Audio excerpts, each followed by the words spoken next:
rowdy, wishing me heart it was Sunday. Drinking wine and beer all the week, time for whiskey on a Sunday.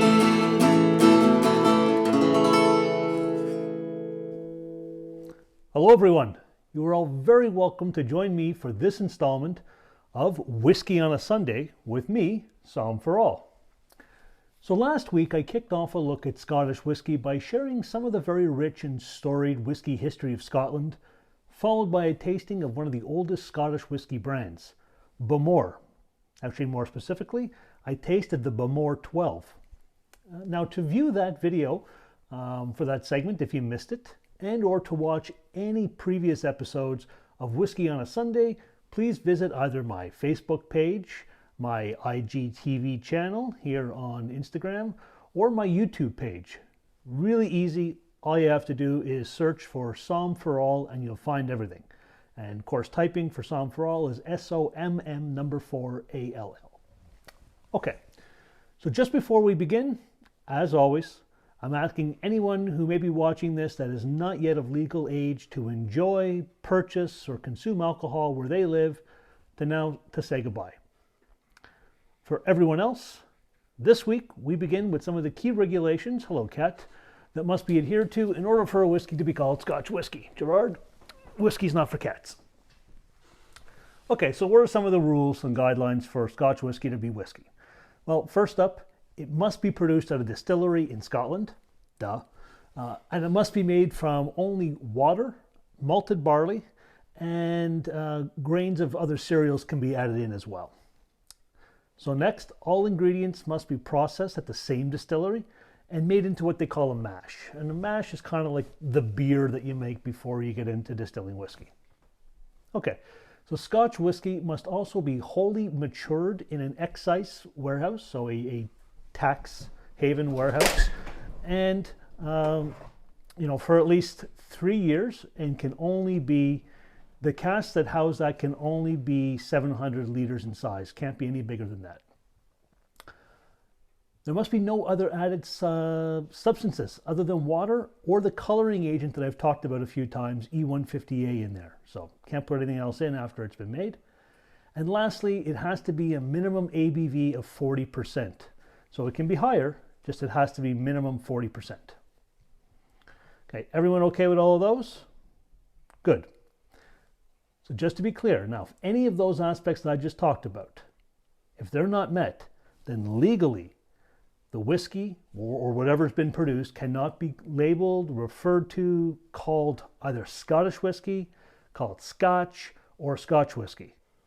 Pretty straightforward. Okay. So now that we know what constitutes a Scottish whisky, let's quickly chat about the different styles of Scotch, because we see different things on labels. Right, so when we see single malt, well, a Scottish single malt means it's produced at a single distillery, made from 100% barley, made in pot stills. So I've talked about the new column stills. No, it has to be made in the old pot stills. It can contain that E150A coloring agent, but nothing in that agent can affect the taste, and it has to be matured at a bonded warehouse in Scotland. That's pretty straightforward. Then we get into something you see a lot, and what we see on today's tasting bottles, blended Scottish whisky. Now, of course, these cannot be single malt or only single malts. Again, but these must be produced and aged within the borders of Scotland. So we went over those rules just before. It's got to be made in Scotland to be Scottish whisky. Same rule applies to blended whiskies. Okay. Now there's two types of blended Scotch whisky. The first is blended malts. So there can be single malt in there, but it can't only be single malt. So single malts are in here, blended malts. They contain single malts from different distilleries, and they're all barley. There's no grain in here, no grain in whiskeys being in here. Now this is the least common type that you're going to see in Scotland. In Scotch whisky, there's not a lot of these. And usually, but not always, but usually when you do see them, it's because of a special release or limited time offer type of deal. Okay, the second type is just marked blended whiskies. And these are about 90% of the total whiskies that are produced in Scotland. They contain both malt and grain. So, okay, here now we can put grain in. And producers that do these, they put the two together and they're pretty consistent in style. And that's to produce a consistent brand so that when you buy it today or you buy it next week or you buy it next year, you're getting the same consistent flavor profiles. These are also the most profitable way to sell whiskey or to make whiskey. Now, I say most profitable, and you may be wondering, well, why is that? For more information, check out my Bumore 12 episode from last week, where I talk about innovations in distilling and how the Scots immediately jumped on board some of these new key ways to make whiskey production more affordable. Okay, so quick question, quick poll time. By show of virtual hands, what's better, a single malt whiskey or a blended whiskey? Insert ticking time noise here. Doot, doot, doot, doot, doot, doot, doot. Okay, so which is better, single malt or blended whiskey? 3, 2, 1. If you said neither one is better than the other, then 2 thumbs up for you. I've said this previously, and I'm going to continue to say it both in my professional business when I'm out with clients or virtually with clients these days, of course, and I'm going to continue to say it throughout Whiskey on a Sunday. Just like with beer, wine, other spirits, sake, these things are all subjective when it comes to taste. Everybody likes what they like, and no one should ever tell you that brand X is better than brand Y, because it's subjective. If someone does say that this is better than that, in my opinion, it's very irresponsible, and quite frankly, it's wrong. A true knowledgeable beverage professional would not lead you down that path. Those of us that know what we're talking about, that's not the way we approach things. Instead, those of us that are dedicated, they're educated, we're going to say that with regards to that question, we're going to say that a single malt and that a blended whiskey, they're each produced with different purposes in mind. So they're different. Single malts are usually about showcasing unique profiles in and of themselves, in and of an area, in and of a distillery, while blends are usually about showcasing many different profiles, but all with balance. You don't want one to be overpower another. So, each style, again, very different, very unique, but honestly, not better than the other. Okay, so we covered rules, we covered styles. What about regions? Yes, I did say regions. You see, despite Scotland's relatively small geographical footprint, its land has been broken out into 7 different regions. Several, not 7, several. With each producing fairly unique styles of whiskies. So we have the Highlands area. That's the largest region in Scotland. It's known for whiskies with notes of light smoke and maybe heather. Then we got the Lowlands. That's the most southern part of Scotland. Used to be known as a region for triple distilling for whiskies. Like Irish whiskies. A lot of Irish whiskies are triple distilled. So this region had a lot of triple distillation going on.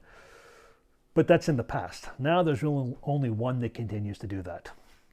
Lowland whiskeys, you get a whiskey from the Lowlands, they're thought to be light floral notes. Next, the Speyside region. So whiskeys here usually have a bit of peat going on, along with maybe some nuttiness and some fruitiness. That's kind of what we can expect from Spey. And then there's Islay, right? Tasted Bumore 12 last week from this region. These are often peated. Some of them can be very heavily peated. So, caution to those that are diving into Islay whiskeys for the first time. You may want to make sure your Medicare and Medicaid's all paid up before you have one. All right, then we get into what's known as the Islands. Now, really, these are considered part of the Highlands, but their style is different from the Highlands and different from everybody else as well. So we kind of create a category for them, or at least I do. And whiskey from the Islands, they're thought to be salty, a lot of maritime influence. So you get a little bit of that salinity, saltiness. There's a little sweetness, and there's some herbal notes that generally, come across all the whiskeys from there. And then lastly, there's the Campbellton region. Now, this region was a one-time king of a region for whiskey production, with many, many distilleries, producing there over the years. But as of today, there's only 3 that remain. And whiskeys from here, they're going to have some salt, some of that salinity, but there's going to be some smoke and there's going to be some toffee in there as well, usually. So again, we see where they're all a little different and a little unique, and that's why we break them up.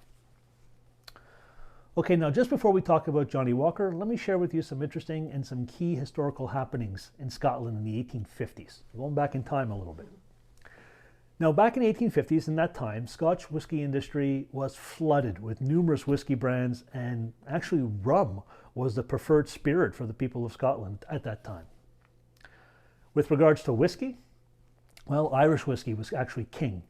It fiercely outsold Scottish whiskey, even in Scotland. It seems the Scottish folks liked not only the lighter style of the Irish whiskey, but also the uniformity of it. And when I say uniformity, what I'm referring to is consistency in quality and taste of the Irish brands. Again, I mentioned earlier, in Scotland, things were kind of all over the map. They hadn't quite figured all that out yet, where the Irish were pretty good about, consistently putting out the same flavor in their whiskeys. So all that said, though, in 1853, there was a law change in Scotland that allowed for whiskeys of different ages from the same distiller, but different ages, that they could be blended. And that allowed then for more experimentation of flavors and flavor profiles, all in an attempt to find a blend consistency that was, like I just said, largely lacking in Scottish whiskies at that time. So 1853, a key date. Then in 1860 in Scotland, there was what was called a grocer's license that was created, which allowed retailers, who were mainly grocers, to be honest, to sell whiskey directly to the public now. This coincided with a rise in the number of whiskey blending houses. Makes sense. You can do it now, so we're going to have more of them. And as I just mentioned before, this meant that whiskeys could now legally be blended together. So before you couldn't do that, but in 1860 it meant you could. So now these merchants, they were allowed to also put their own name on whiskey bottles sold. And that kind of acted as a bit of a guarantee of quality, because now you had someone's name on it from where you're buying it. And people had a bit more faith in the products, and that really forever changed the path for Scottish whiskey. Led by folks like the Walker family, the Dewar family as well, blends were being created to appease changing tastes and the changing desires of the world. And what does that mean? Well, back then, blends were becoming popular, and they were thought to be ideal as a pre-dinner or a pre-theater type of beverage. Modern day think, cocktails, think whiskey and soda. That with a blend that seemingly worked. And as I just mentioned, Walker, blending for these guys, that's their jam. Johnnie Walker blended whiskeys, they're known to contain whiskeys from a range of Scottish distilleries. A few, just to name a few, there's so many, but Cameron Bridge, there's grain that comes from there. Ben Rinnes has malt, which Johnnie Walker uses throughout their offerings, and Colela. So peat, smoke, malt comes from there. And again, that's just a few, but just to show you that there's a lot of different whiskeys that go into Johnnie Walker brands. Okay, so Johnnie Walker. Who was he? Well, first off, John Walker was indeed a real person. He was born on July 25th, 1805 at Todrick's Farm near Kilmarnock, Scotland. In 1819, a bit of tragedy hit the family. John was only 14 and his father passed away. So in an effort to make ends meet, the family farm was sold, and the proceeds from the sale were then used to buy a grocery store in Kilmarnock. Now over time, that young gentleman, the young John, transformed that grocery business into a wine and spirits merchant business. And it was actually John's son, Alexander, who encouraged his father to move into producing his own whiskey, done so on a made-to-order basis. You see, back then, grocers usually stocked a line of Scottish single malt whiskies, but I've mentioned a few times earlier, they were never really all that consistent in quality and taste. And this really upset John. He was upset with that, despite the fact that he himself was a teetotaler and didn't drink alcohol, period. So he didn't like the inconsistencies, and he started blending some of his stocked whiskeys together. And he eventually created a formula that tasted very good every time he made it. Called it Walker's Kilmarnock Whiskey. That brand was born, and people loved it. So much so that by the 1860s, a few years after John's death in 1857, the John Walker firm was selling more than 100,000 gallons of its own blend per year. So from humble beginnings to 100,000 gallons, pretty good. That volume was enough for the firm to open an office in London where they launched their first commercial blend, Old Highland Whiskey, in 1865. So I mentioned Alex before, John's son. Well, he was a pretty smart dude. He also had the foresight to enlist ship captains as agents for the whiskey brand, which meant that everywhere ships from Scotland went across the globe, so then did Johnnie Walker Whiskey. To protect against breakage during travels, Alexander also had the bright idea to commission a square glass bottle shape, right? We still see that today. And then in an effort to make the brand stand out even more, the labeling on the bottles were done at an angle. Some say 24 degrees, some say 20 degrees. The distillery says 20 degrees, so I'll go with that. But again, being angled set it apart again. So very clever on the marketing side. In 1889, Alexander passed away himself, and the business fell into the hands of his own children, Alexander Jr. and George. And what these guys did is, they were quick to establish agents across the world, and word really started to spread quickly about Walker's Kilmarnock whiskey, which is what it was called at the time. The brand was renamed Johnnie Walker in 1908, and in 1909, the blends being produced were then also renamed after the distinctive colors that were on the labels of the bottles. So with that meant Johnnie Walker Red and Johnnie Walker Black were born. And also in 1909, the formula for Johnnie Walker Red was tweaked to respond to not only a growing consumer taste for highballs, but also to be a little different. Okay, so the early 20th century represented a boom period for John Walker and Sons. Under the guidance of a managing director, James Stevenson, the company's flagship brand was not only renamed, but given a tagline, born in 1820, still going strong. So you may have seen posters or you may see advertisements with that on it, but that's where that comes from. At the same time they did this, prominent artist Tom Brown was enlisted to sketch the brand's founder, John Walker, and the famous Johnnie Walker Striding Man image was born in 1909 and still used to this day on bottles. So by 1920, Johnnie Walker whiskey was available in over 120 countries. Extremely popular and growing. On January 1st, 1934, they were granted a royal warrant to supply whiskey to the royal household. And that royal warrant is still in effect today, so not too bad. Not too shabby. Okay, so just about time to taste our two whiskeys, and also, for some for all, to get a little crabby. Why crabby, you may ask? Well, I'm going to be honest, it's got nothing to do with the whiskeys. It really has to do with the amount of incorrect and what I'm going to say is irresponsible information that I see being shared on social media by people who largely, I don't think, have the appropriate knowledge and or skill to judge a spirit or a product. What do I mean by this? It's quite simple. First whiskey I'm tasting tonight is Johnnie Walker Red Label.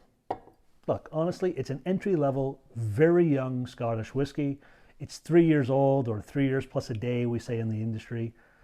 And on social media and in these online reviews, it's really harshly panned by, I'm going to call them influencers, or people that have maybe read a book, or maybe they searched the web. I don't know. They don't list their credentials. And likely, in my opinion, they don't understand what they're tasting. Plus, bagging on a product is just wrong. Period. It's wrong. My teaser promo the other day, I referred to this episode as being a no BS review of red and black labels. Now, I have the certified ability to judge and assess adult beverages, and to be able to explain and identify flaws and all that technical jargon. People like myself, those of us that have studied and we dedicate ourselves to this line of work, we're professionals.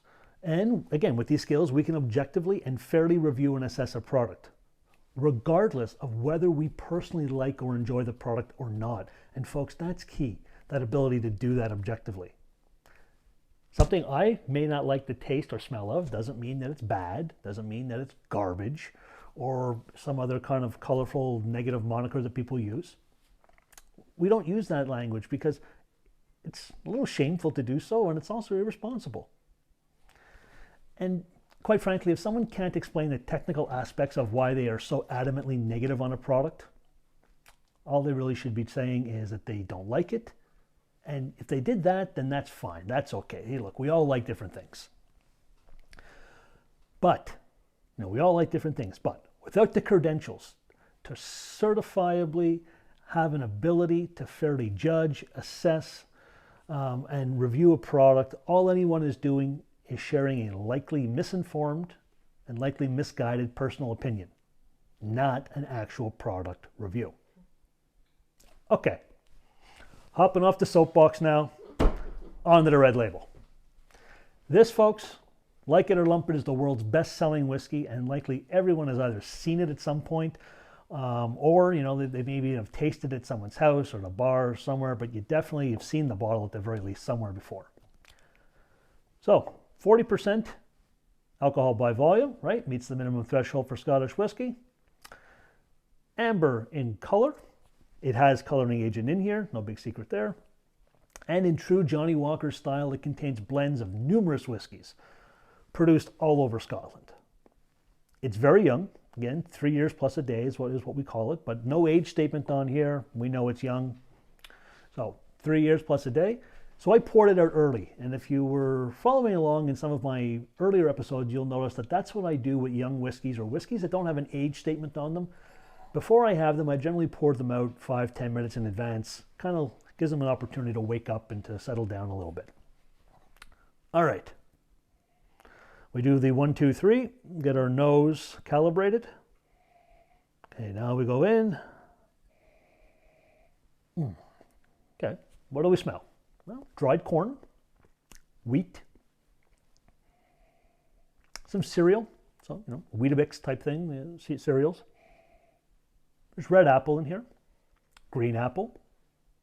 There's a bit of a mechanical oil, fusel, we call that in the technical terms, fusel, but it reminds you of mechanical oil, and it's not uncommon in whiskeys.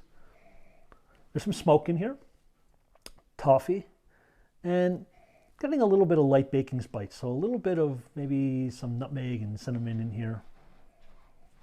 Now that it's open, it's sat for a bit, pretty approachable. Okay, now, crowning moment, the palate.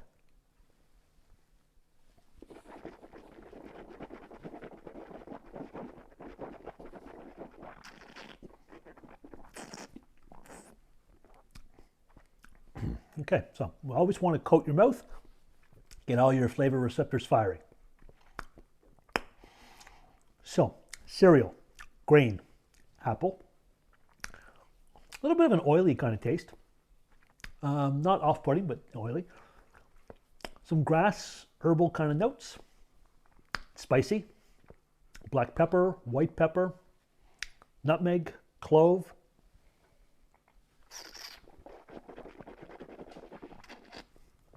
Campfire, like campfire smoke, when it's wet a bit. A little savory smoke.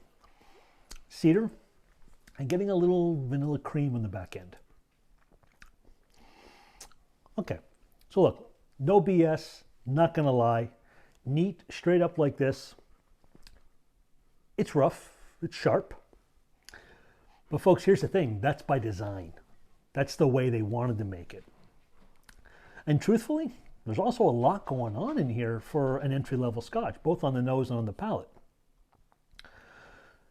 So some may not enjoy it neat. But some may. Now, there may be people out there that say, I love my Johnnie Walker straight up neat. Hey, again, we all have different tastes. And if you do, good for you, good on you. But as I said earlier, that roughness and that sharpness and those flavors, that's by design. That's part of that recipe that was changed in 1909.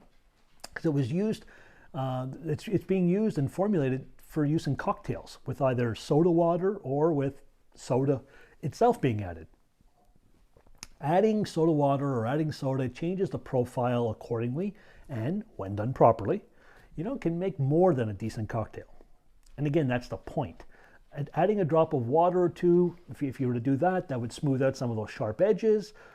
Adding a quality soda, like ginger ale, from my friends at Ontario's County Soda Company, right? Artisanal, small batch, quality soda. You add something like that to this that's quality, and it's going to be a game changer to the whiskey. It, can create a very tasty highball. Very, very tasty, in my opinion, of course. Okay, so quality level, definitely that's an acceptable quality level whiskey. It's designed for a purpose. Cocktails. Price, $32.45 for a 750 milliliter bottle here at the LCBO in Ontario. And in the US, I've seen it for $23.99 in different websites. All right, so a little bit of water to clean the palate. And then on to Black Label. Okay, this is another blended whiskey.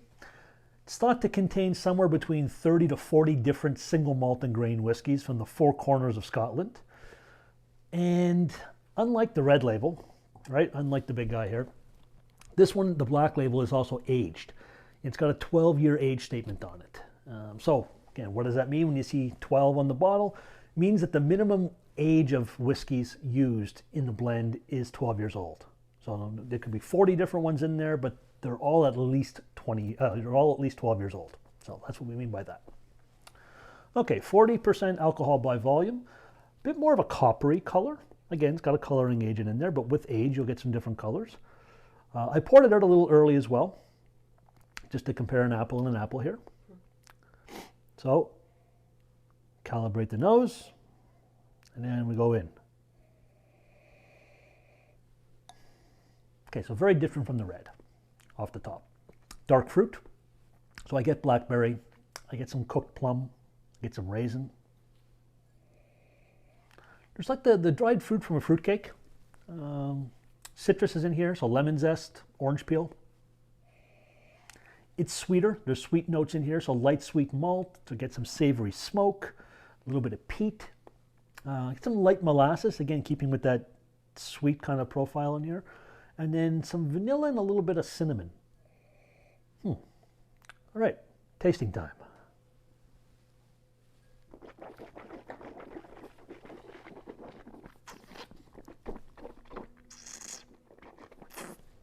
Again, always coating those receptors, those flavor receptors. Okay, wow. So this is fairly soft. It's got some deep, rich sherry notes. I get dried fruits, I get dried fig, prune, a little bit of dried cranberry too, which is interesting, a little bright note in there. Orange marmalade. There's some peaty smoke in here, but just a bit. It's not a peat bomb. Not going to send you anywhere to the emergency or anything like that. And then there's some custard cream. Little toffee, some butterscotch, and just kind of at the end, getting a little bit of spice, a little bit of black pepper. So the Black Label, very popular as well. I mean, remember I said the red label is the #1 selling whiskey in the world by volume. Black Label, very popular as well. Easy to see why. It's a lot. There's a lot more malt in the Black Label than there is in the red label. So by virtue of that, it becomes a deeper, more complex whiskey. A drop or two of water to this, I find really tends to accentuate the sweet notes. Also, I think it'd be very good in a Manhattan or Rob Roy or that type of cocktail as well. Again, nothing wrong with having it neat as well. How can you get it? Well, here in Ontario, LCBO, more pricey than the red label here and throughout the world. But for a 12-year-old age statement whiskey, I think it's still a reasonable $57.95 for a 750 milliliter bottle here at the LCBO in Ontario. Even more reasonable for my friends in the US, where I've seen it listed at $31.99 in some websites. So there you have it. Okay. So Johnnie Walker, red and black. There you go. Some background on Scottish whiskey rules we talked about tonight. We talked about styles, we talked about regions, and of course then again 2 straight up, no BS, professional tastings of red label and black label Johnnie Walker brands. Next week, I'll be staying with the Walker brand and we'll attempt to power through 4 tastings. 1, 2, 3, 4. I'm gonna need a nap after. Go to bed early. So attempt to power through 4 tastings of some of the more, let's call them elevated and more interesting whiskeys from the man from Kilmarnock. I look forward to seeing you all next Sunday. 8 p.m. Eastern Standard Time, of course, here on Instagram for my live presentation. I also want to sincerely thank you for your time and interest today. Whether you're watching this live or if you're catching the video replay on IGTV, Facebook, Twitter, or YouTube, no matter how you're watching, the fact that you're watching and your support means a lot. Until next week, everyone, please be safe, be well. Most importantly, cheers from Song for All.